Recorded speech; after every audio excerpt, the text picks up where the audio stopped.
Back in 2002, early 2003, nearly a quarter century ago now, which is amazing, I was 14, freshman in high school, and the United States was preparing to invade a Middle Eastern country over weapons of mass destruction that they had not actually built, with no plan about what to do after the invasion, just assuming everything would work out. Yeah, I know that sounds incredible today, but that was how things were back then. And I was involved in the Iraq War protests, which were generally organized by either Quakers or communists. And so I'm a Quaker now. At the time, I identified as a socialist, but I'm from the most rural part of mainland Massachusetts, right up near Vermont, so I was very familiar with Bernie Sanders well before he was a national figure.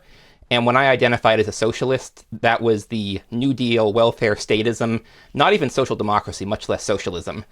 And so one of the socialists, Trotskyite, I guess he was, who was involved in organizing these protests, there was the International Socialist Conference in New York City, and I was curious, and I was a teenager, so my father went with me, and it was at Columbia University.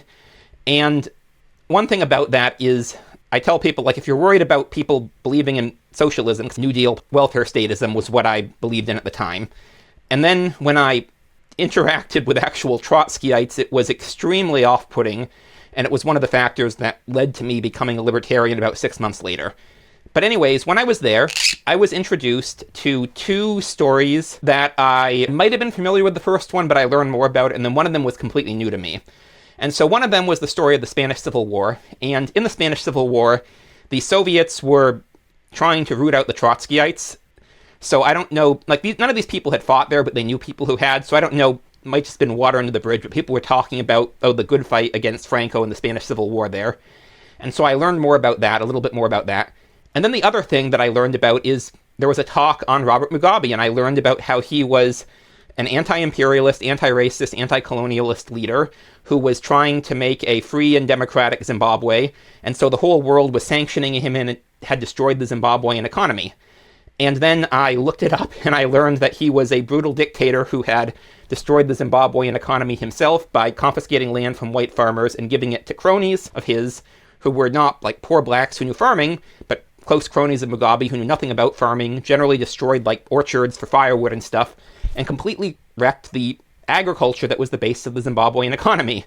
But I didn't really think a lot about the state that existed before Zimbabwe, the self-declared country of Rhodesia, which was formerly the British colony of Southern Rhodesia, until a few years ago, which I'll get into.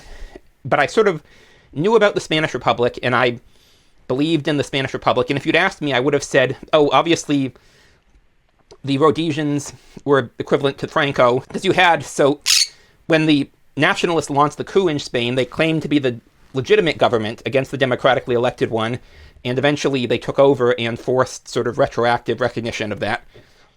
But didn't really know a lot about the Rhodesia situation, knew about Zimbabwe, knew Mugabe sucked, but Spanish Civil War, so Tom Lehrer, who he put his work into the public domain, so I'm going to do a clip here. Remember the war against Franco, that's the kind where each of us belongs. Though he may have won all the battles, we had all the good songs.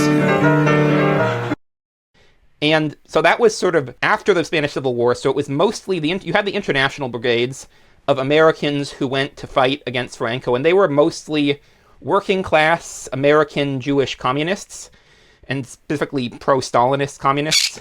And actually, Sam Aronoff just did a video on this, so he has a Jewish history YouTube channel that he talks about that, and I'll link that. But, so I believed, okay, the Spanish Republic were obviously the good guys, Franco was the bad guy, and the defenders of the nationalists would make claims about atrocities that the Republicans had committed. And one thing that I learned when I read this book is that it turns out basically all of these claims are true, although, as he would point out, most of these atrocities were at the start of the war, and they were because of a breakdown in state power, so they were vigilante violence, whereas the nationalist atrocities were organized from the top down, and they continued, and there were about 3 times as many nationalist murders as Republican murders, although also the nationalists were taking territory and eventually took over all of Spain, whereas the Republicans were losing, so they didn't really have the same opportunities. And also, one of the things was that what really horrified a lot of Catholics was that the Republicans had killed a lot of priests. But in the Basque country, where the priests did masses in Basque, just for that, just for doing mass in the Basque language, the nationalists who claimed to be defenders of Catholicism did mass murders of the Basque Catholic priests. So, and one thing you learn about this is there was no good guy. The Republic was less bad, but part of that was the fact that the Western powers didn't help them. And reading this, I was curious about this book by Orwell, and I started reading it, and it was less interesting than I expected, so I don't know when, if I'll finish it. And then there's also Hemingway, For Whom the Bell Tolls, which I may read at some point.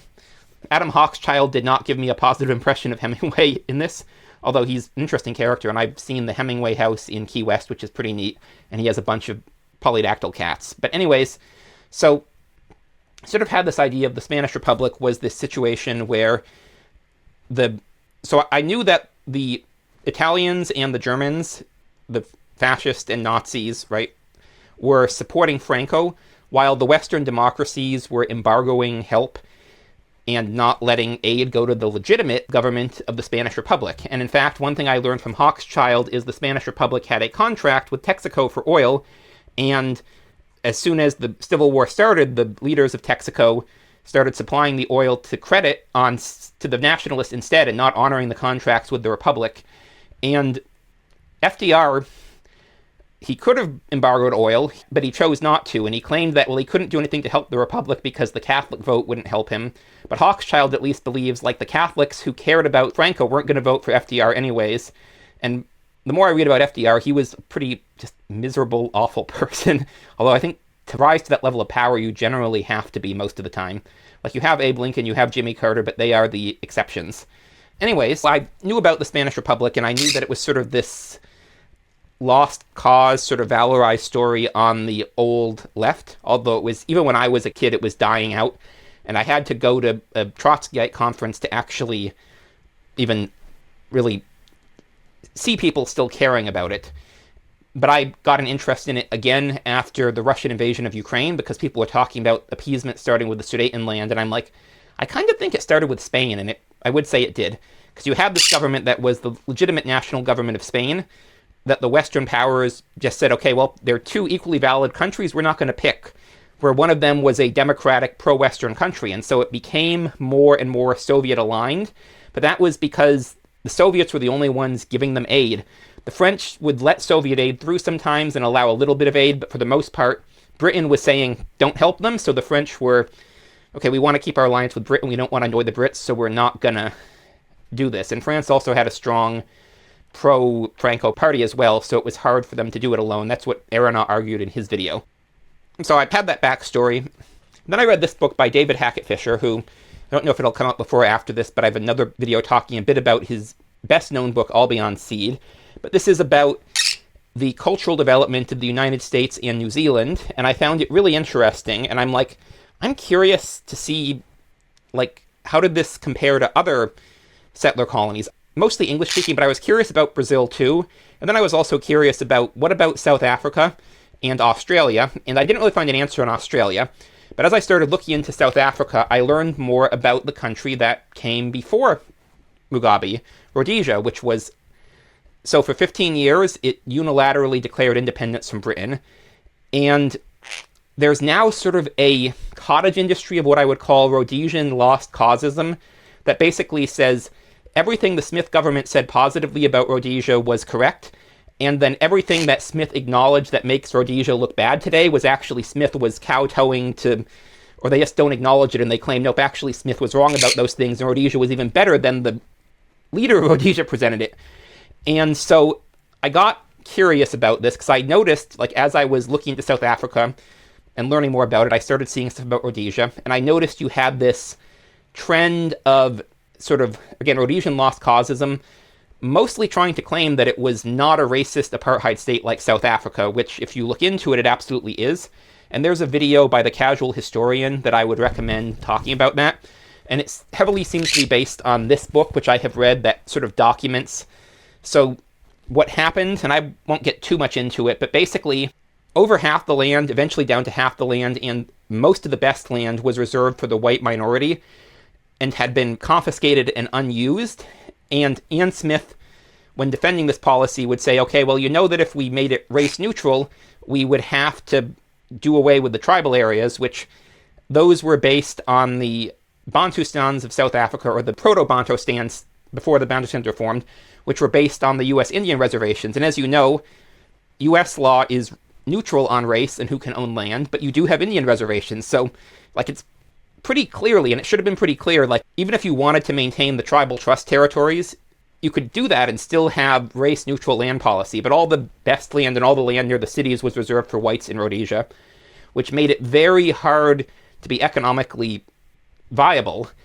And on top of that, so Ian Smith drew a distinction between grand apartheid and petty apartheid, and claimed that Rhodesia was doing a gentler form of grand apartheid, I believe, where it was, they had these separate areas for development, but they didn't want to be one country, and they still wanted to interact with the black population, whereas South Africa was trying to do just grand apartheid of the Bantustans, which was the good thing. It's like, but we shouldn't be doing petty apartheid, and yet Rhodesia was. It was mostly at the municipal level, aside from the land thing, which, as I said, was federal, but local governments would have public institutions which were only open to depending either white or to non-black Rhodesians. So it was, I would say it was an apartheid, white supremacist, or at least segregationist state in a way that was in some ways more segregated than the US South. And I won't get into the whole debunking of this, but I have wanted to acknowledge that, yeah, it was. It also, this is interesting, talked about the Rhodesian Biological and Chemical Weapons Program, which I've talked about this book before, and I have thoughts on this, but I won't get into it in this video, because I'm mostly in this video interested in the mythology of Rhodesia, and I've read several books on it. There's one more that I want to show, because this one was written when it became Zimbabwe Rhodesia, which was it had black majority rule at that point under Abel Muzorewa, and I think that was probably the best opportunity. Of course, we don't know what would have happened, but Muzorewa supported nonviolence. He was an Anglican bishop, I believe. However, the white minority had the ability to veto constitutional changes for 10 years, and the powers who were pushing for the end to Rhodesia really wanted Joseph Nkomo, who was part of the Popular Front with Mugabe, to be president. And so they pushed the Western powers not to recognize Muzorewa because they wanted Nkomo in power, but then Mugabe was the one who had troops on the ground and represented the majority population, so he was the one who won. So the Zambia, Tanzania, they wanted Nkomo, they got Mugabe, could have had Muzorewa. The issue with Muzorewa is he was not a very forceful character, and so there was a risk he'd either have had a coup, or his supporters were engaging in the same kind. Everyone was engaging in political violence in Rhodesia. The Rhodesian white majority government, the Nkomo, Mugabe, and Muzorewa supporters began too. So everyone was to some extent. But when I was learning about this, I also noticed, there is this movement on the new right to sort of have this lost cause mythology around Rhodesia, where it's, again, basically saying everything positive Ian Smith said was right, and then everything he acknowledged negatively, we're going to pretend that didn't happen.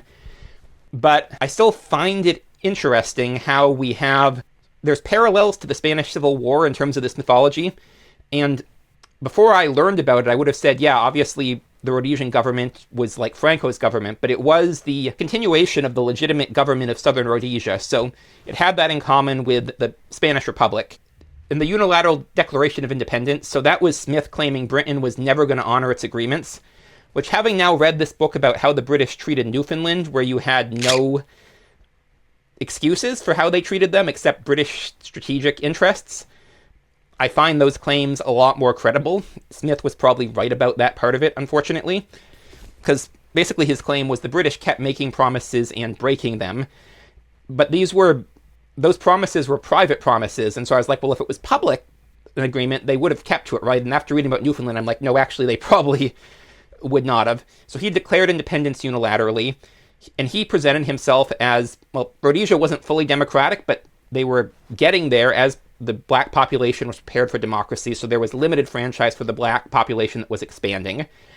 And they were trying to expand education for the black population, is how he presented it. But they believed in the values of liberal democracy. They had just fought with the US and Britain in World War II against the Nazis, and they were the defenders of liberal democracy as they saw it, and yet their allies were throwing them under the bus for Cold War strategic interests to appease the communists who were backing the Marxists. That's what you see with the Lost Cause mythology today. Anne Smith said that it was more to appease the Third Worldism, which I think is probably more accurate because you had this whole Third World movement, anti-colonial movement, but it was for winning the Cold War. And so both of these countries had some form of democratic legitimacy, more so in the Spanish Republic than in Rhodesia, where, again, franchise was limited. They had the legal continuity. They were aligned with the goals of the Western countries, but they were strategically inconvenient because the Spanish Republic was seen as anti-Catholic, so it was inconvenient for Catholic voters in France and the United States. And then the British just wanted to try to be on good terms with Italy especially, and so they threw them under the bus. And then with Rhodesia, it was, okay, well, Britain wanted to maintain the Commonwealth, and the US wanted to maintain good relations with the newly independent African states. So we can't have another white supremacist segregationist state in southern Africa. One of them in South Africa is bad enough, but this one doesn't even have legal independence because it didn't happen before the Second World War, and after that, the British had the policy of Nimbar, no independence before majority rule. And again, neither of these, I feel like if the US and France had allowed arms shipments, or if the US had embargoed oil, the Spanish Republic probably would have turned out a lot better than it did by the time it ended. With Rhodesia, it's harder because the white population did want to maintain these privileges. Again, until the end of the Smith government, Ian Smith maintained that he couldn't do away with the land restrictions that saved most of the land, and most of the best land for the white population, most of which went unused because there weren't enough white people to use it, on the grounds that it would do away with the tribal trust territories, which in his mind it was important to have. And so the white population was very ideological, very anti-pragmatic, and was never going to accept a reasonable compromise until they were driven to it by US, British, and actually South African pressure. And Muzorewa, I think, was the most reasonable person there, but we don't actually know what would a Muzorewa government have looked like, because Zambia wanted Nkomo, and instead of Nkomo we got Mugabe, but it might have ended up he was cooed away, or he effectively became a pawn of the people conducting the terror campaigns on his behalf once that started. So there was no good answers there, but it's interesting because I'm realizing there are these parallels, and it's not a perfect analogy, obviously, but I get now, and the revisionism, the lost causism still frustrates me, but I'm like, there is this interesting parallel between the Spanish Republic and UDI-era Rhodesia, and I'm realizing also the Smith government was right about more things than I thought, although I still think he was wrong about some of the most important things. So I wanted to talk about that. I've wanted to make this video for a while, and the issue I keep having is I'm worried I'm going to come across as either focusing too much on the fact that the Rhodesian government was a white supremacist state by my standards, or I'm going to sound like I'm making excuses for the Smith government, when really it is, again, it's complicated and there were no good answers. I think the best answer probably would have been acknowledging the Muzorewa government, but of course, we can't actually know, and there's reason to think that might also have gone poorly. But I find the comparisons sort of culturally between how the old left and the new right talk about this interesting, so I wanted to talk about that. Thanks for watching. I'm Magpie, this is Leela, and I'll see y'all in the next one.